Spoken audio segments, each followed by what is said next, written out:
नमस्कार साथियों, एक बार फिर आपका स्वागत है आपके अपने चैनल पवार क्लासेस देवपुरा में।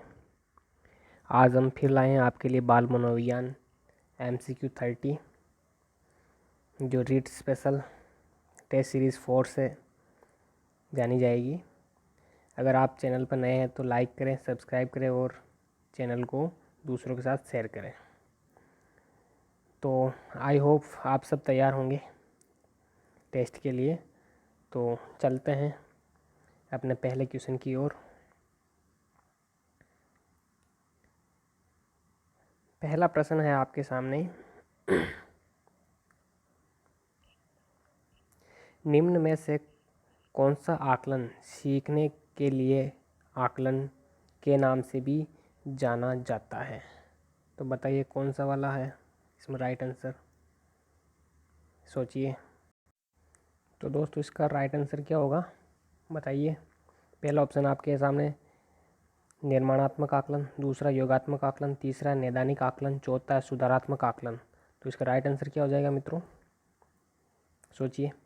तो इसका राइट आंसर हो जाएगा आपके सामने पहला ऑप्शन निर्माणात्मक आकलन, यानी ए ऑप्शन आपका राइट हो जाएगा। अगला सवाल, दूसरा सवाल है, शानदार सवाल है। देखिए प्रश्न कहता है कि सतत एवं समग्र मूल्यांकन को किसके तहत लागू किया गया था? बताइए। पहला ऑप्शन आपके सामने राष्ट्रीय शिक्षा नीति 1986 के तहत, NCF 2005 के तहत, राष्ट्रीय शिक्षा नीति 1988 के तहत, या ऑपरेशन ब्लैक बोर्ड के तहत। तो चारों ऑप्शन आपके सामने हैं। देखिए राइट आंसर कौन सा होगा इसमें 2 नंबर क्वेश्चन में। तो इसमें राइट आंसर होगा मित्रों ऑप्शन नंबर बी, NCF 2005 के तहत। तो आपका राइट आंसर हो जाएगा NCF 2005 के तहत सतत एवं समग्र मूल्यांकन को लागू किया गया था। अगला क्वेश्चन, अगला क्वेश्चन क्या है आपके सामने है। देखिए 3 नंबर क्वेश्चन क्या कहता है कि शिक्षा के अधिकार अधिनियम 2009 के किस धारा के तहत निजी विद्यालयों में कुल 25% सीटें दुर्बल वर्ग व वंचित बालक बालिकाओं हेतु आरक्षित करने का प्रावधान किया गया है? तो इसमें राइट आंसर क्या होगा? पहला ऑप्शन आपके सामने धारा 4, धारा 31, धारा 12 और धारा 21। कौन सा ऑप्शन राइट हो जाएगा? देखिए कौन सा ऑप्शन राइट होगा। तो 3 नंबर ऑप्शन सवाल के अंदर आपके राइट हो जाएगा 25% सीटें दुर्बल वर्ग और वंचित वर्ग के लिए आरक्षित की गई है किसमें? धारा 12 के अंदर, यानी ऑप्शन नंबर सी आपका राइट हो जाएगा। अगला सवाल, शानदार प्रश्न था ये भी, धाराओं से पूछे जाते हैं प्रश्न। अगला सवाल है राष्ट्रीय पाठ्यचर्या रूपरेखा 2005 के अनुसार पाठ्यक्रम निर्माण का सिद्धांत नहीं है। देखो सवाल आया है नहीं का। तो पहला ऑप्शन आपके सामने विभिन्न स्तरों के अनुसार पाठ्यक्रम, दूसरा है क्रमबद्धता का सिद्धांत, तीसरा है उपयोगिता का सिद्धांत, चौथा है अक्रियाशीलता का सिद्धांत। तो इसमें चौथे में राइट आंसर क्या हो जाएगा, सोचिए। नहीं है पूछा है, नहीं वाला। तो सीधा सा दिख रहा है अपने को साफ साफ डी वाला ऑप्शन, एक क्रियाशीलता। ये देखो NCF क्रियाशीलता पर बल देती है, एक क्रियाशीलता पर नहीं। तो डी वाला ऑप्शन आपका राइट हो जाएगा। अगला सवाल, 5वां सवाल है, अच्छा सवाल है। देखिए शिक्षण प्रक्रिया का प्रमुख अंग नहीं है, इसमें भी नहीं वाला पूछ रहा है। पहला है शिक्षक, दूसरा है शिक्षार्थी, तीसरा पाठ्यक्रम, चौथा है विद्यालय। तो इसका राइट आंसर क्या हो जाएगा? सीधा सा सवाल है, राइट आंसर हो जाएगा इसका ऑप्शन नंबर डी वाला राइट हो जाएगा। यह देखो शिक्षक तो स्वतंत्र चर होता है और पाठ्यक्रम मध्यस्थ चर होता है और शिक्षार्थी क्या होता है? आश्रित चर। विद्यालय इसका कोई अंग नहीं है। तो नहीं वाला पूछा है तो राइट आंसर अपना डी हो जाएगा। अगला सवाल है, देखिए कहता है सवाल नंबर 6 कि निम्न में से कौन सी सामाजिक समायोजन की समस्या नहीं है? फिर नहीं पूछा है तो जो गलत होगा वो राइट होगा अपना। ऑप्शन नंबर 1 घर परिवार से संबंधित समस्या, मित्रों से संबंधित समस्या, समाज से संबंधित समस्या, या लैंगिक समायोजन की समस्या। 6 नंबर में क्या राइट हो जाएगा? सामाजिक समायोजन की समस्या नहीं है। तो ये बताना है आपको। देखो सामाजिक समायोजन में घर परिवार की समस्याएं होती है, मित्रों से संबंधित समस्याएं होती है, समाज से संबंधित समस्या होती है, लेकिन लैंगिक समायोजन की समस्या नहीं होती है। तो इसका राइट आंसर हो जाएगा अपना ऑप्शन नंबर डी वाला राइट हो जाएगा। ठीक है, डी वाला ऑप्शन राइट हो जाएगा 6 में। ठीक है, नहीं पूछा इसलिए। अगला सवाल 7 नंबर सवाल देखिए क्या कहता है प्रश्न। मनोवृत्तियों के विकास के बारे में निम्न में से कौन सा विकल्प सही नहीं है? तो पहला ऑप्शन आपके सामने, शारीरिक स्वास्थ्य व प्रभाव मनोवृत्तियों के विकास पर पड़ता है। अध्यापक इनके विकास में बालकों की सहायता कर सकता है। वंशानुक्रम से मनोवृत्तियाँ प्रभावित होती है। या चौथा ऑप्शन है, भावात्मक विकास का इनके विकास पर प्रभाव पड़ता है। तो कौन सा वाला राइट हो जाएगा इसके अंदर? देखिए 7 नंबर सवाल में नहीं पूछा है, इसमें ध्यान रखना है शब्द का, नहीं पूछा है। तो मनोवृत्ति के विकास के बारे में निम्न में से कौन सा विकल्प सही नहीं है? तो ऑप्शन नंबर अपना 7वें में सी राइट हो जाएगा कि वंशानुक्रम से मनोवृत्तियाँ प्रभावित होती है। ये वाला अपना राइट हो जाएगा। अगला सवाल 8 नंबर सवाल है, अच्छा सवाल है। सवाल बोल रहा है कि शोध का कौन सा चरण शोध को क्रियात्मक अनुसंधान बनाता है? शानदार प्रश्न। पहला सामान्यीकरण, दूसरा प्रोग्राम का क्रियान्वयन एवं अंतिम मूल्यांकन, तीसरा उपकल्पनाओं का निर्माण, चौथा है शोध का कठोर होना। तो ऑप्शन नंबर 8 क्वेश्चन नंबर 8 में देखिए अनुसंधान बनाता है यानी पॉजिटिव बताना है अपने को आंसर। तो ऑप्शन नंबर अपना बी राइट हो जाएगा, बी नंबर राइट हो जाएगा। ओके, अगला सवाल 9 नंबर का सवाल देखिए। अंधे बालकों की शिक्षण देने की पद्धति है। अंधे बालकों को जो अपन शिक्षण देते हैं कौन सी पद्धति है? ब्रेल लिपि, श्रव्य सामग्री, टंकण विधि या समाजमिति विधि? तो सभी को आता है, option number 1 is right. Next question 10वां नंबर का सवाल देखिए। परिवार किस प्रकार की शिक्षा का प्रमुख साधन है? तो परिवार किस प्रकार की शिक्षा साधन है? दूरस्थ शिक्षा, अनौपचारिक शिक्षा, औपचारिक शिक्षा या निजी शिक्षा? बताइए कौन सा राइट होगा? तो क्वेश्चन नंबर 10 में कौन सा राइट हो जाएगा? परिवार के बारे में पूछ रहा है, कौन सा साधन है ये शिक्षा का? तो ऑप्शन नंबर आपका बी राइट हो जाएगा, अनौपचारिक शिक्षा, ये राइट हो जाएगा। औपचारिक शिक्षा कहाँ मिलती है आपको? विद्यालय मिलती है। दूरस्थ शिक्षा जो जैसे कोई इग्नू से बीएड कर रहा है या कोटा खुले ओपन से बीएड कर रहा है यानी पत्राचार वाली दूरस्थ शिक्षा में हो जाएगा। औपचारिक शिक्षा जो विद्यालय शिक्षा होती है, विद्यालय से जुड़े हुए होते हैं, और अनौपचारिक जो घर से शिक्षा मिलती है, और निजी शिक्षा तो आपको पता है ट्यूशन। चलो अगला सवाल 11 नंबर का सवाल देखिए, अच्छा सवाल है। जन्मजात प्रेरक अभिप्रेरक नहीं है। जन्मजात अभिप्रेरक नहीं है। तो पहला ऑप्शन आपके सामने नींद, दूसरा है प्यास, तीसरा है आदत, चौथा है भूख। नहीं पूछा है, नहीं का ध्यान रखें शब्द का। तो 11वें में राइट आंसर क्या हो जाएगा? तो जन्मजात अभिप्रेरक नहीं है तो आदत नहीं है। आदत तो अर्जित होती है, जन्मजात तो नहीं होती ना भाई। नींद होती है, प्यास होती है, भूख होती है, लेकिन आदत नहीं होती है। तो राइट आंसर सी। अगला सवाल क्वेश्चन नंबर 12। बाह्य अभिप्रेरणा से समावेशित किया जा सकता है या किया जाएगा? ऑप्शन नंबर 1 प्रतिद्वंद्विता, दूसरा ऑप्शन प्रशंसा व दोषारोपण, तीसरा पुरस्कार एवं दंड, चौथा है डी उपरोक्त सभी। 12वें में राइट आंसर क्या होगा? समावेश किया, बाह्य अभिप्रेरणा में समावेश किया जाता है। प्रतिद्वंद्विता भी होती है, प्रशंसा भी होती है, पुरस्कार होता है। तो ऑप्शन नंबर अपना डी राइट हो जाएगा, उपरोक्त सभी। अगला सवाल 13 नंबर का देखिए, कौन क्या बोल रहा है ये। शब्दों अथवा वाक्यों को बहुत कम अथवा बिल्कुल भी न समझ पाना किस प्रकार की अधिगम अक्षमता है? न समझ पाना, 2 शब्दों पे ध्यान देना। Option number 1 Asefiya, B dyslexia, सी हाइपरलेक्सिया, डी डिसग्राफिया। तो 13 में राइट आंसर क्या होगा अपना? न समझ पाना, अधिगम अक्षमता। कौन क्या नहीं समझ पाना? शब्दों और वाक्यों को। तो इसमें क्या हो जाएगा? ऑप्शन नंबर क्या हो जाएगा? राइट आंसर इज सी, सी वाला राइट हो जाएगा। ये ध्यान रखें आपको, हाइपरलेक्सिया। ठीक है, अगला सवाल 14 नंबर देखिए क्या कहना चाहता है ये। एक बच्चा अतीत की समान परिस्थिति में भी की गई अनुक्रियाओं के आधार पर नई परिस्थिति या स्थिति के प्रति अनुक्रिया करता है। ये किससे संबंधित है? सीखने के प्रभा नियम पर, सीखने के सादृश्यता नियम पर, सीखने के प्रक्रिया अभिवृत्ति नियम पर, या चौथा है सीखने के तत्परता नियम पर। तो 14 में राइट आंसर क्या हो जाएगा? राइट आंसर बताइए। तो मेरे हिसाब से राइट आंसर आपका सी होना चाहिए और सी ही है, तो सी को राइट करें आप। अगला सवाल 15 नंबर, शानदार सवाल है, अधिगम की सिद्धांतों से सवाल लिया गया है।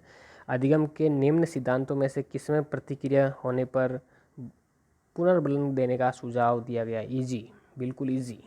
ऑप्शन नंबर 1 क्रिया प्रस्तुत सिद्धांत, दूसरा सूझ का सिद्धांत, तीसरा संबंध प्रतिक्रिया का सिद्धांत, चौथा है चालक न्यूनता सिद्धांत। Right answer 15। राइट आंसर क्या हो जाएगा? Right answer is a. क्या हो जाएगा? ये राइट आंसर हो जाएगा। क्रिया प्रस्तुत किसका है? स्किनर का। ठीक है, अगला सवाल 16 नंबर, अच्छा सवाल है, देखते हैं क्या राइट कर पाते हैं आप। विकास के बारे में असत्य कथन, असत्य कथन पूछ रहा है। पहला पढ़िए, विकास आंतरिक होता है। दूसरा पढ़िए, विकास कुछ समय के बाद रुक जाता है। विकास शब्द का प्रयोग व्यापक अर्थ में होता है। विकास का सीधा मापन संभव नहीं है। आपको असत्य बताना है, तो सोचिए राइट आंसर क्या हो सकता है। तो राइट आंसर इसका क्या होगा? डी, बी, सी, ए, कौन सा? तो इसका राइट आंसर हो जाएगा आपका 16 में बी। विकास कुछ समय के बाद रुक नहीं जाता है, अभिवृत्ति रुकती है। परिपक्व होने के बाद अभिवृत्ति रुक जाती है। विकास मृत्यु पर्यंत, यानी जब तक मरेंगे नहीं तब तक विकास रुकेगा नहीं। तो 16 का राइट आंसर आपका बी हो जाएगा। नेक्स्ट क्वेश्चन 17 नंबर, देखिए क्या कहना चाहता है ये। बाल मनोविज्ञान में अध्ययन किया जाता है। ऑप्शन नंबर 1 बालकों की मनोवैज्ञानिक क्रियाओं का, बाल्यावस्था के व्यवहार का, गर्भकालीन अवस्था से परिपक्वता तक का काल, और बालक की विकास अवस्थाओं का। पूछ रहा है बाल मनोविज्ञान का अध्ययन किया जाता है कब से कब तक। तो इसका राइट आंसर सभी को आना चाहिए और आता भी होगा। तो राइट आंसर हो जाएगा इसका सी ऑप्शन। क्या हो जाएगा? सी ऑप्शन, क्योंकि गर्भकाल से परिपक्वता काल तक बाल मनोविज्ञान माना जाता है, यानी किशोरावस्था तक। ओके, अगला सवाल 18 नंबर, बालक उसके किस विकास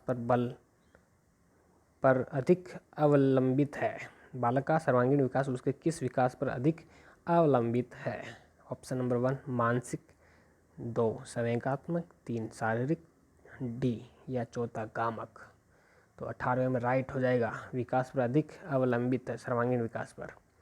तो ऑप्शन नंबर सीधा सा आपको राइट होगा, डी ऑप्शन राइट कर लेना है, और राइट गामक। ओके, अगला सवाल मित्रों, अगर चैनल पर नए हैं तो सब्सक्राइब करें, पुराने हैं तो शेयर करें, लाइक करें, और अपने दोस्तों के साथ अच्छा अनुभव एहसास करें। ठीक है, अगला सवाल 19 नंबर, एक विद्यार्थी अपने समकक्ष व्यक्तियों के समूह के प्रति आक्रमण व्यवहार करता है। आक्रमण विद्यालय के मानदंडों को नहीं मानता है।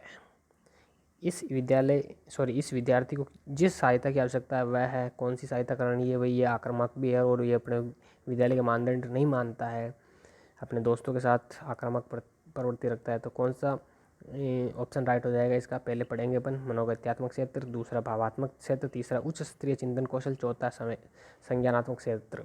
तो देखो ये आक्रामक रहता है और विद्यालय की बात नहीं मानता, तो कौन से क्षेत्र में ये जाना जाएगा? तो ये आएगा अपने ऑप्शन नंबर बी, भावात्मक क्षेत्र में, यानी ये भाव से आक्रामक होता है, विद्यालय की बात नहीं मानता है। तो राइट आंसर आपका बी हो जाएगा। अगला सवाल 20 नंबर, अधिगम की विशेषता नहीं है। देखो सवाल बार बार नहीं वाले आ रहे हैं, तो आपको राइट आंसर समझ कर निकालना है। ऑप्शन नंबर 1 अधिगम एक मानसिक प्रक्रिया है। ऑप्शन नंबर बी अधिगम सार्वभौमिक है। ऑप्शन नंबर 3 अधिगम वातावरण की उपज है। अधिगम कुछ समय तक ही चलता है। अंतिम, तो बताइए कौन सा राइट हो जाएगा 20वें में? तो जाहिर सी बात है लास्ट वाला ही राइट हो जाएगा। अधिगम कुछ समय तक ही नहीं चलता है, अधिगम जीवन पर्यंत चलता है। अपन जब तक सीख सकते हैं तब तक सीखते रहेंगे। तो ये इसकी विशेषता नहीं है। ओके, अगला सवाल नंबर 21, प्रश्न कहता है कि रॉबर्ट गेने के अनुसार अधिगम का प्रकार नहीं है। पहला ऑप्शन श्रृंखला अधिगम, दूसरा विभेदात्मक अधिगम, तीसरा अशाब्दिक साहचर्य अधिगम, और चौथा सिद्धांत अधिगम। तो 21वें में कौन सा राइट हो जाएगा? पहला है सॉरी, पहला है, दूसरा भी है, चौथा भी है, तो राइट आंसर क्या हो जाएगा आपका? सी वाला। ये गेने के तीनों तो हैं लेकिन सी ऑप्शन वाला नहीं है अधिगम का प्रकार, तो आपका राइट आंसर हो जाएगा आपका सी ऑप्शन। ओके, अगला सवाल 22। प्रश्न कह रहा है, अच्छा सवाल है, पूछा जाएगा अब की बार। एक बालक लाल रंग के क्रॉस को देखकर प्राथमिक सहायता व रेड क्रॉस संस्था के बारे में सोचता है। यह किस प्रकार का चिंतन है? सोचिए। पहला ऑप्शन अमूर्त, दूसरा सृजनात्मक, सॉरी, पहला अमूर्त, दूसरा सृजनात्मक, तीसरा अमूर्त चिंतन, सॉरी मूर्त चिंतन, और चौथा है तार्किक चिंतन। 22 राइट आंसर। तो राइट आंसर आपका हो जाएगा ए, अमूर्त चिंतन। वही वो सोचता है, यानी लाल रंग के क्रॉस को देकर प्राथमिक सहायता व रेड क्रॉस संस्था को सोचता है, तो अमूर्त चिंतन कर रहा है। और ये पियाजे के अनुसार ये कौन सी चिंतन की अवस्था है, मतलब उसकी कौन सी अवस्था है? ये चौथी अवस्था में बालक अमूर्त चिंतन करने लग जाता है। अगला सवाल 23। मानचित्र निरूपण का प्रतिपादन किसने किया या किसके द्वारा किया गया? एलन सायरा, जेसप डी नोवेक, तीसरा बोरिंग, चौथा जे एल मोरे। तो राइट आंसर क्या हो जाएगा इसका 23 में? तो राइट आंसर हो जाएगा आपका बी ऑप्शन, जेसफ डी नोवेक, मानचित्र निरूपण। ठीक है, तो बी ऑप्शन राइट कर लें आप, या इसको अपन अवधारणा मानचित्र भी कह सकते हैं, याद रखना। 22, ये तो सभी को आती है अच्छी तरह से ये परिभाषा। तो व्यक्तित्व व्यक्ति में उन मनोदैहिक व्यवस्थाओं का गत्यात्मक संगठन है जो वातावरण के सभी अपूर्व समायोजन करता है वातावरण के साथ। व्यक्तित्व की यह परिभाषा किसकी देन है? सभी को आती है, बिना कहे ही आप डायरेक्ट आंसर पर जाएं और इसका राइट आंसर करें आप सी, अल्पर्ट। सभी को आती है। 24। ओके, अगला सवाल 25। अच्छा सवाल है, बड़ा सवाल है। पहला ऑप्शन, सॉरी सवाल पढ़िए पहले। बाल संपर्तीय परीक्षण यानी चाइल्ड एप्रेक्सेप्शंस टेस्ट के बारे में असत्य कथन है, यानी CAT के बारे में पूछ रहा है ये। असत्य कथन बारे में बताना, असत्य कथन क्या है? इस विधि का निर्माण लियोपोल्ड बेलोक ने 1948 में किया। इस विधि का विकास पाइन व टेंडलर द्वारा किया गया। तीसरा है, इसमें 10 चित्रों पर जानवरों के चित्र बने होते हैं। चौथा है, यह परीक्षण 3 से 11 वर्ष के बालकों के लिए विशेष उपयोगी है। लेकिन आपको राइट आंसर कौन सा बताना है? जो असत्य हो, गलत हो जो बताना है। ठीक है, कहीं आप ऐसे से नहीं सत्य वाला कोई सा भी एक चुन लिया और राइट कर देना, असत्य वाला ढूंढना है। 25 नंबर। तो इसका राइट आंसर हो जाएगा बी वाला, बी वाला इसका राइट आंसर होगा। ठीक है, इस विधि का विकास पाइन एवं टेंडलर ने नहीं किया। ओके, बाकी 3 राइट है, असत्य ही पूछा था अपने को। अगला सवाल है 26। शानदार प्रश्न। गिलफोर्ड के बुद्धि रचनात्मक मॉडल में शामिल तत्व नहीं है। बहुत अच्छे प्रश्न आ रहे हैं भाई आज। नहीं है। पहला है संक्रिया, दूसरा विषय वस्तु, तीसरा संज्ञान, चौथा है उत्पाद। मित्रों सोचिए और उत्तर बताइए। सभी को आता है जिसने गिलफोर्ड पढ़ा होगा, बुद्धि रचना सिद्धांत या मॉडल। बताइए। तो इसका राइट आंसर हो जाएगा आपका option number C, C is right. Okay, अगला सवाल 27। एक वयस्क का बच्चे की तरह फूट फूट कर रोना किस प्रकार की मानसिक मनोरचना है? बताइए। ऑप्शन नंबर 1 प्रतिगमन, ऑप्शन नंबर बी मन तरंग, ऑप्शन नंबर सी प्रक्षेपण, ऑप्शन नंबर डी समन। एक वयस्क का बच्चे की तरह फूट फूट कर रोना। एक डायलॉग याद आ रहा है लेकिन बोल नहीं सकता, आप ऑप्शन बताएं। 27 में ए, राइट आंसर हो जाएगा आपका ए प्रतिगमन। ओके, अगला सवाल। Mayor emotional intelligence scales MEIS का संबंध किस बुद्धि के मापन से है? ऑप्शन नंबर 1 सामाजिक बुद्धि, ऑप्शन नंबर 2 अमूर्त बुद्धि, ऑप्शन नंबर 3 संवेगात्मक बुद्धि, या ऑप्शन नंबर डी इनमें से कोई नहीं। 28 में राइट आंसर MEIS।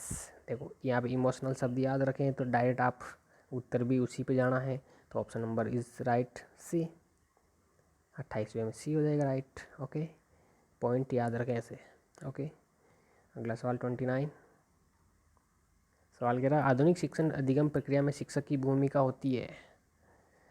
पहला ऑप्शन बच्चों को सब कुछ पढ़ाने की, ऑप्शन नंबर बी सीखने हेतु एक अच्छे सुलभकर्ता की, ऑप्शन नंबर सी बच्चों को मूल्य आधारित शिक्षा देने का, और ऑप्शन नंबर डी बच्चों को गणित, विज्ञान और भाषा सिखाने में। तो राइट आंसर क्या हो जाएगा? सोचिए, प्रश्न कहता है कि आधुनिक शिक्षण अधिगम प्रक्रिया में शिक्षक की भूमिका है। उत्तर बताइए आप। तो क्या राइट आंसर हो जाएगा इसका? ऑप्शन नंबर 29 में बी राइट हो जाएगा, सीखने हेतु एक अच्छे सुलभकर्ता की। ओके, तो बी राइट आंसर कर लेना है। मित्रों, अगर स्लो लग रहा है वीडियो तो आप वीडियो की क्वालिटी और वीडियो की स्पीड को नॉर्मल से हाई करके पढ़ सकते हैं। इससे आपका टाइम बचेगा और आप जल्दी इसको कवर अप कर पाएंगे। लेकिन हमारा फ़र्ज़ है कि थोड़ा धीरे पढ़ाएं या समझाएं तो अच्छा रहता है, इसलिए आप स्पीड अपने आप, कंट्रोल आपके हाथ में है। ओके, लास्ट एंड फाइनल सवाल 30। सवाल कह रहा है कक्षा प्रथम का विद्यार्थी एक शिक्षक से मार खाने के उपरांत सभी शिक्षकों से डरने लगता है। ये उदाहरण है। पहला ऑप्शन संज्ञानात्मक विकास का, ऑप्शन नंबर बी गेस्टाल्ट सिद्धांत का, ऑप्शन नंबर सी अनुबंधित सिद्धांत का, और ऑप्शन नंबर डी सामाजिक अधिगम सिद्धांत का। तो राइट आंसर क्या हो जाएगा? 30 में राइट आंसर कौन सा होगा? एक प्रथम कक्षा का विद्यार्थी शिक्षक से मार खाने के बाद सभी शिक्षकों से डरने लगता है, कौन से सिद्धांत से रिलेटेड है? तो राइट आंसर हो जाएगा इसका सी। कौन से सिद्धांत से रिलेटेड है? अनुबंधित सिद्धांत से। तो मित्रों, आज की क्विज कैसी लगी? 30 प्रश्नों में से आपने कितने राइट किए हैं? अगर अच्छे राइट किए हैं तो आप कमेंट बॉक्स में कमेंट करके बता सकते हैं, अपने दोस्तों के साथ शेयर कर सकते हैं और इस वीडियो को सेव कर सकते हैं जो आगामी परीक्षा में आपका सपोर्ट करे। ओके, इसी प्रकार हमारे चैनल को सपोर्ट करें, लाइक करें, शेयर करें और अपने दोस्तों के साथ और अच्छा कॉन्फिडेंट लाने के लिए आप उसको बता सकते हैं। Thank you. फिर मिलते हैं अगली नेक्स्ट वीडियो में, तब तक के लिए धन्यवाद।